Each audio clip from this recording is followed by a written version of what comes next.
Hello students, आज हम next topic study कर रहे हैं।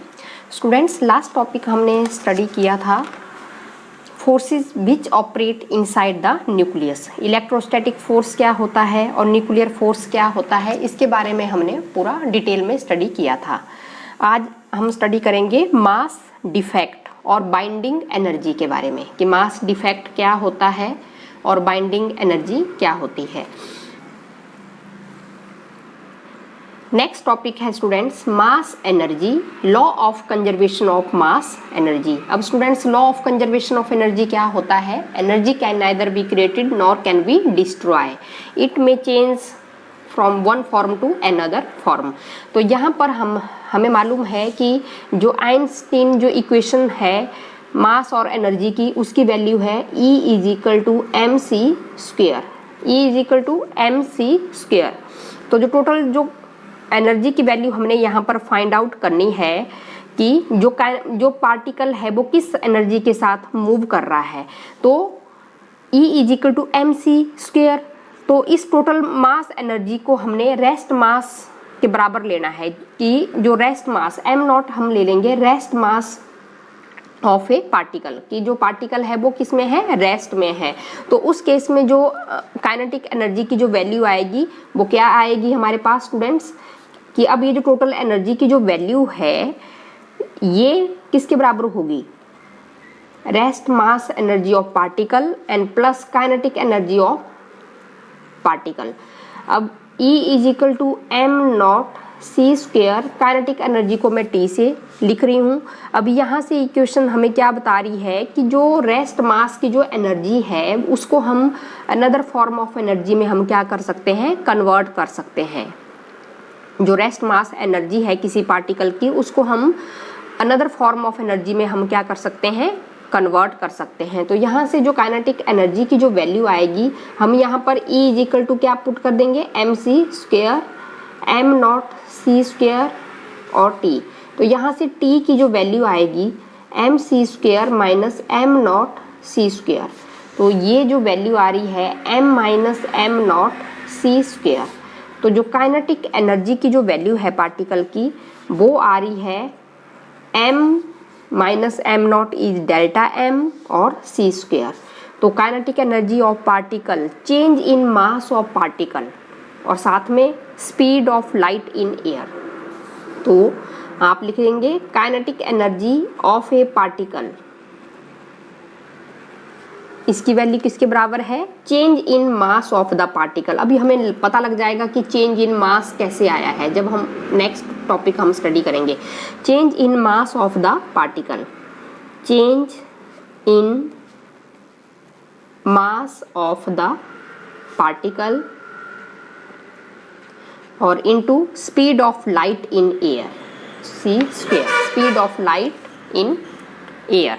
तो ये हमारे पास काइनेटिक एनर्जी ऑफ पार्टिकल की वैल्यू आ रही है कि डेल्टा एम सी स्क्वेयर। जब हमने बाइंडिंग एनर्जी हमने कैलकुलेट करनी है तो वहाँ पर हमें ये वैल्यू हमारे पास आएगी डेल्टा एम सी स्क्वेयर। कि बाइंडिंग एनर्जी क्या होता है? एक ऐसी एनर्जी जो क्या करती है स्टूडेंट्स, जो न्यूक्लियन को होल्ड करने के लिए न्यूक्लियस में, ताकि जो न्यूक्लियन है, न्यूट्रॉन और प्रोटॉन है, उससे हम क्या, जब हम उसको टुगेदर हम लाते हैं तो क्या बनता है स्टूडेंट्स? न्यूक्लियन बनता है। और न्यूक्लियन से ही क्या बनता है हमारे पास? न्यूक्लियस। ऐसी एनर्जी जो न्यूक्लियंस को टुगेदर हेल्ड करे न्यूक्लियस में, ताकि जो न्यूट्रॉन और प्रोटॉन है वो कहाँ रहे? न्यूक्लियस के अंदर रहे। तो उसी एनर्जी को होल्ड करने के लिए हमें बाइंडिंग एनर्जी की जरूरत पड़ती है। और यहाँ पर ये जो डेल्टा एम है ये मास डिफेक्ट है। तो ये चेंज क्यों आ रहा है? जो पार्टिकल है उसका मास चेंज क्यों हो रहा है? तो पहले हमने इस वैल्यू को निकालना है, डेल्टा एम को हमने निकालना है। तो डेल्टा एम चेंज इन मास, तो इसी को ही हम मास डिफेक्ट हम कह रहे हैं। क्या कह रहे हैं स्टूडेंट्स? Mass defect. ये जो डेल्टा एम हमने यहाँ पर निकाला है, change in mass of particle, कि जो पार्टिकल का जो मास है वो चेंज हो रहा है। क्यों हो रहा है? इसी मास को हम क्या नाम देंगे? Mass defect. तो मास डिफेक्ट मैं आपको यहाँ पर क्लियर करना चाह रही हूँ। इसकी डेफिनेशन क्या है? Mass defect is defined as the difference between the mass of the constitute nucleons of the nucleus. अब न्यूक्लियॉन्स क्या है? न्यूट्रॉन और प्रोटॉन। कहाँ पर? न्यूक्लियस में। In the free state and the mass of the nucleus it is denoted by delta M.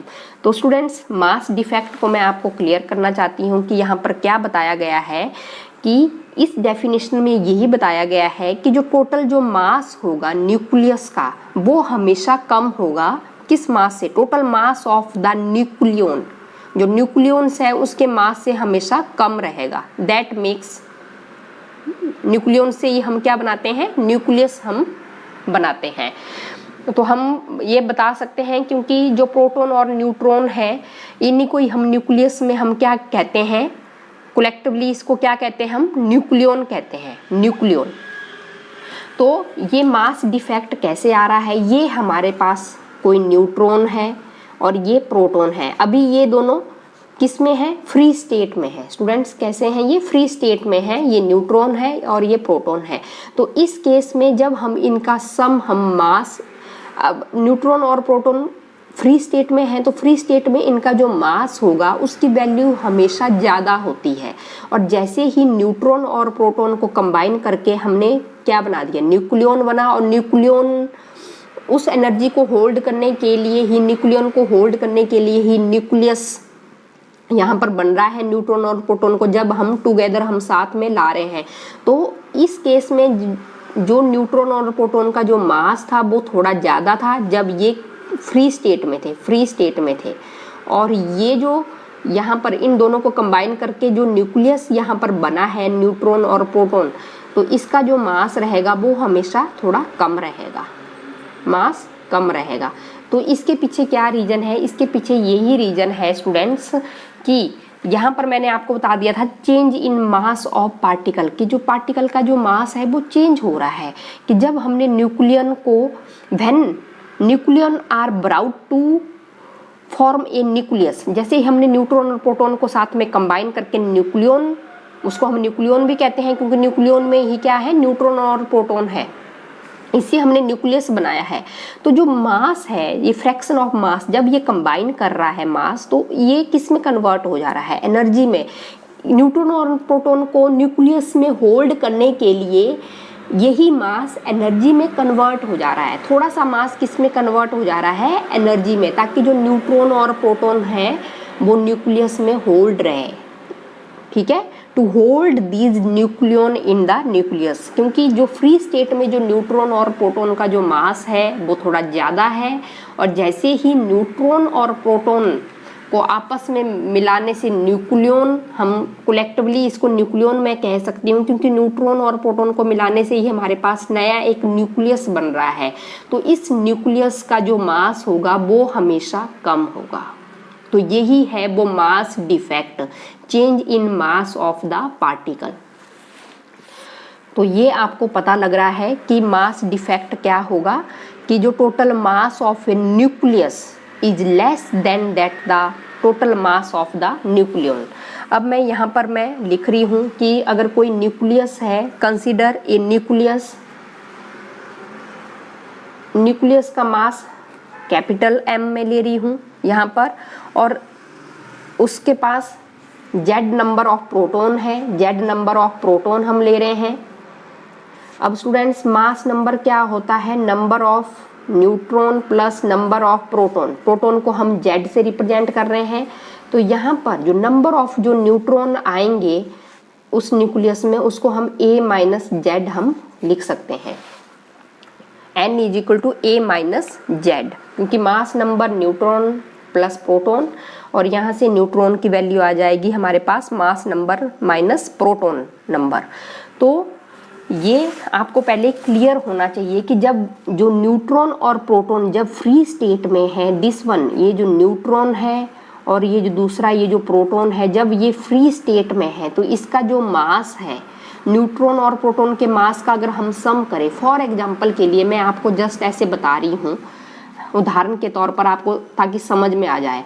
क्योंकि अगर मैं मास को मैं किलो में ले रही हूँ, फॉर एग्जांपल के लिए मैं केजी में ले रही हूँ न्यूट्रॉन का मास, एटॉमिक मास यूनिट में भी आप ले सकते हैं, मैं 1 kg मैंने न्यूट्रॉन का मास ले लिया और प्रोटॉन का मास भी 1 kg। ठीक है, ये एग्जाम्पल के लिए मैं आपको समझा रही हूँ। लेकिन जैसे ही इसी को न्यूट्रॉन और प्रोटॉन को जब हम साथ में लाए तो इससे एक न्यूक्लियस बना। न्यूट्रॉन और प्रोटॉन को ही कंबाइन करके हम न्यूक्लियन भी कहते हैं। अब इन न्यूक्लियन को, इस न्यूट्रॉन और प्रोटॉन को होल्ड करने के लिए ही कुछ एनर्जी का यूज हो रहा है, क्योंकि न्यूट्रॉन और प्रोटॉन जब कंबाइन किए, क्योंकि जो टोटल जो मास आ रहा था इन दोनों का फ्री स्टेट में वो 2 kg आ रहा था। अब ये जो मास इन न्यूट्रॉन और प्रोटॉन से ही हमारा क्या बना है, नया न्यूक्लियस बना है, और उस न्यूक्लियस का मास हमने m लिया है, और यहाँ पर जो मास है वो 2 kg नहीं होगा, 2 kg नहीं होगा। फॉर एग्जाम्पल के लिए मान लो 1.8 kg आ रहा है, उदाहरण के लिए मैं बता रही हूँ। तो जो हमारे पास जो बचा हुआ जो मास है वो एनर्जी में कन्वर्ट हो गया है, क्योंकि जो न्यूट्रॉन और प्रोटॉन है उसको होल्ड करने के लिए भी तो कुछ ना कुछ एनर्जी चाहिए, क्योंकि वो मास ही किस में कन्वर्ट हो गया है, एनर्जी में कन्वर्ट हो गया है। अब जो न्यूक्लियस जो यहाँ पर बना है उसका मास हमेशा कम रहेगा न्यूट्रॉन और प्रोटॉन के मास से जब वो फ्री स्टेट में थे। तो होप आपको समझ में आ गया है। तो यही वो क्या है, ये जो मास आएगा किस में कन्वर्ट हो जाएगा, वो एनर्जी की फॉर्म में कन्वर्ट हो गया है, to hold these nucleon together as a nucleus. क्योंकि न्यूट्रॉन और प्रोटॉन को होल्ड करने के लिए ही वो मास एनर्जी में कन्वर्ट हो गया है, और उससे हमारा न्यूक्लियस बनेगा, और उस न्यूक्लियस का मास हमेशा क्या रहेगा, कम रहेगा। न्यूट्रॉन और प्रोटॉन जब फ्री स्टेट में थे उस मास से कम रहेगा जब। तो यहाँ पर मैं ले रही हूँ अब आपके पास mn हम ले रहे हैं, जैसे मास ऑफ ईच न्यूट्रॉन के लिए मैं mn ले रही हूँ, और mp में ले रही हूँ mass of each proton, mass of each neutron और मास ऑफ ईच प्रोटॉन। तो z नंबर ऑफ प्रोटॉन्स हैं, तो z नंबर ऑफ प्रोटॉन है, तो मास ऑफ ईच प्रोटॉन को मैं mp से रिप्रेजेंट करूंगी और इस z से मैं मल्टीप्लाई कर दूंगी, क्योंकि z नंबर ऑफ प्रोटॉन्स हैं किसी न्यूक्लियस में। और न्यूट्रॉन को मैंने बता दिया आपको, ठीक है, neutron mass of neutron a-z आएगा, और n नंबर ऑफ न्यूट्रॉन हम ले रहे हैं, mass of each neutron in nucleus. तो ये हमारे पास आ रहा है। तो इन दोनों का हम सम लेंगे, sum of masses of z number of proton and a-z neutron. तो इसका दोनों का हम क्या लेंगे, सम लेंगे। जब हमने प्लस किया a-z, जब हमने इन दोनों को कंबाइन किया तो जो मास आया वो न्यूक्लियस का थोड़ा सा क्या आया, कम आया। तो जो मास डिफेक्ट क्या हुआ, difference between the masses of the constitute nucleon, जो न्यूक्लियंस हैं of the nucleus in the free state. ये फ्री स्टेट में जो मास आया है हमारे पास, ये जो फ्री स्टेट में जो मास आ रहा है हमारे पास, इसको ले लेंगे mpz प्लस mna-z। तो इसमें से हमेशा हमारा जो मास रहेगा, मास ऑफ न्यूक्लियस, हम क्या करेंगे, माइनस करेंगे। ये m क्या है, मास ऑफ न्यूक्लियस। तो ये आपको समझ में आ गया। डेल्टा m क्या है, मास डिफेक्ट है, और ये जो मास है ये mass of z number of protons हैं जब ये फ्री स्टेट्स में है, और mass of n number of neutron है। तो जब इसको कंबाइन किया गया तो ये मास हमेशा ज़्यादा आया, और ये minus m, mass of nucleus, this m is mass of nucleus. तो इसी को ही हम मास डिफेक्ट हम कहते हैं, कि जो न्यूक्लियस का जो मास आ रहा है वो हमेशा कम आएगा न्यूट्रॉन और प्रोटॉन के मास में जब वो फ्री स्टेट में है। जब तक हमने उनको टुगेदर नहीं लाए हैं, हम साथ में नहीं लाए हैं, न्यूक्लियस नहीं बना है न्यूट्रॉन और प्रोटॉन को मिलाने से, तब तक जो मास है और उन दोनों का जो मास हम कर रहे हैं वो ज़्यादा आ रहा है। लेकिन जैसे ही न्यूट्रॉन और प्रोटॉन को टुगेदर हम साथ में लाए और उससे न्यूक्लियस बना, तो जो मास हमारे पास आया वो थोड़ा कम आया। तो यहाँ से यही पता लगा कि when nucleons are brought to form a nucleus, a fraction of their mass is converted into energy. अब फ्रैक्शन ऑफ मास है वो एनर्जी में कन्वर्ट हो जाएगा। तो ये हमें समझ आएगा बाइंडिंग एनर्जी। बाइंडिंग एनर्जी जब हम टॉपिक हम करेंगे, क्योंकि मास डिफेक्ट का ही वहाँ पर यूज हो रहा है, ठीक है। मास डिफेक्ट की बाइंडिंग एनर्जी क्या होता है students? The total energy required to disintegrate the nucleus into its constitute particles is called binding energy of the nucleus. तो एक ऐसी एनर्जी जो न्यूक्लियन को होल्ड करे, न्यूक्लियस में न्यूट्रॉन और प्रोटॉन को होल्ड करने के लिए जो एनर्जी चाहिए उसी को ही हम बाइंडिंग एनर्जी हम कहते हैं, ठीक है। कि बाइंडिंग एनर्जी बेसिकली ऐसी एनर्जी है जो न्यूक्लियन को होल्ड करे न्यूक्लियस में, ठीक है। जैसे ही न्यूक्लियन से ही हमारा न्यूक्लियस बना है, तो जो मास होगा न्यूक्लियस का वो हमेशा कम रहेगा sum of masses of the nucleon. Neutron plus proton का अगर हम मास करेंगे तो वो सेपरेट फॉर्म में फ्री स्टेट में तो वो ज़्यादा आएगा, लेकिन जब हमने न्यूट्रॉन और प्रोटॉन को कंबाइन करके न्यूक्लियन बना दिया और उस न्यूक्लियन को होल्ड करने के लिए जो एनर्जी यूज़ हो रही है और वो कुछ ना कुछ जो मास है वो एनर्जी में क्या हो रहा है, कन्वर्ट हो रहा है, तो उससे एक नया न्यूक्लियस बन रहा है। तो उस न्यूक्लियस की जो एनर्जी है वो थोड़ी कम है, तो उसी को हमने मास डिफेक्ट कहा था।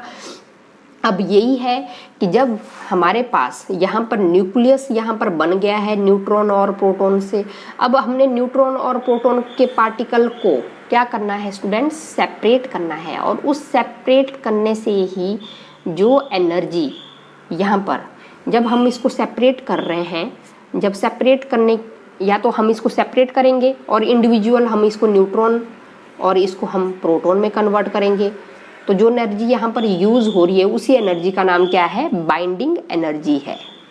उसी एनर्जी का नाम क्या है, बाइंडिंग एनर्जी है।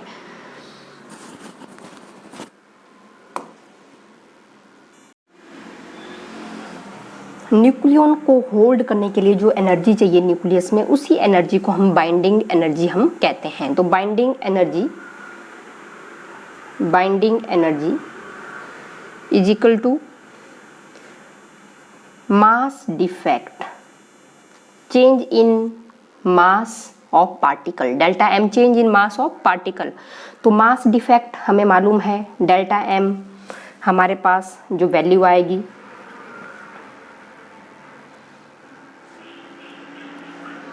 Z नंबर ऑफ प्रोटॉन और Z नंबर ऑफ न्यूट्रॉन,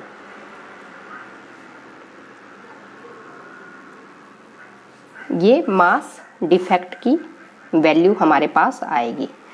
तो यहाँ से बाइंडिंग एनर्जी की जगह मैं इसको लिख रही हूँ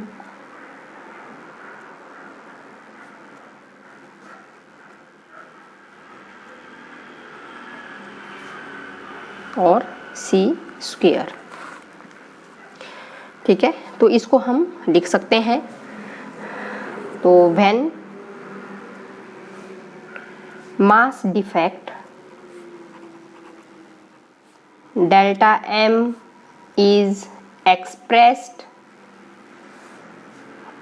in atomic mass unit, then binding energy can be written as, तो हमारे पास बाइंडिंग एनर्जी भी हम किस में ले लेंगे, एटॉमिक मास यूनिट में हम ले लेंगे।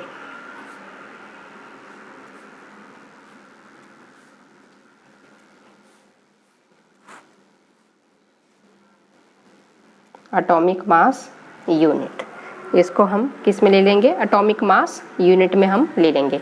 और साथ में 1 एटॉमिक मास यूनिट की जो वैल्यू होती है ये हमने किया है mega electron volt, 931 mega electron volt. तो यहाँ पर हम लिख देंगे बाइंडिंग एनर्जी तो ये जो वैल्यू है, यहाँ पर एटॉमिक मास यूनिट की जगह हम